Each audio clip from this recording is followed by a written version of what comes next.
A public inquiry looking into suspected LGBT hate crimes in New South Wales over a 40-year period has today examined the case of well-known drag queen Wendy Waine. Ms Waine, a transgender woman, was murdered in her Sydney apartment in 1985 and her killer has never been found. Ruby Cornish has been following the inquiry and joins us now. Ruby, tell us, who was Wendy Waine and how did she die?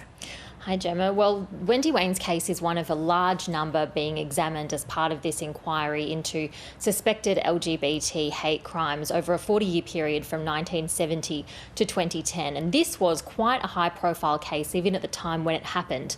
Ms Waine was a transgender woman and a drag queen who also worked as a sex worker in King's Cross in the 1980s. And she was a very well-known person and very well-liked in the community. We've heard stories today about how she would open her door to people for Christmas, people who had nowhere else to go. She died in April 1985. She was shot 3 times at close range in her apartment and she was found face down there with how it was described today as all the hallmarks of a professional hit.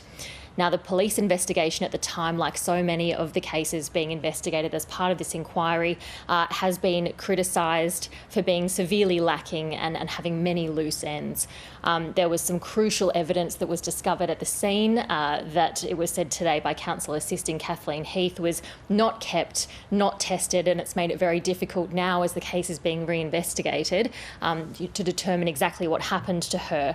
But there's some possible theories as to who may have killed Ms Waine were laid out today.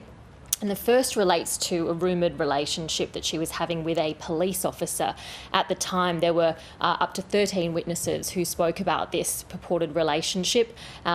She talked about an officer named David. Now, he was never located by police at the time, and they said that that line of inquiry was exhausted, which is something that Counsel Assisting criticised today and said really that line of inquiry was not exhausted at the time and that investigation should have gone further. What are some of the other theories about how she may have died?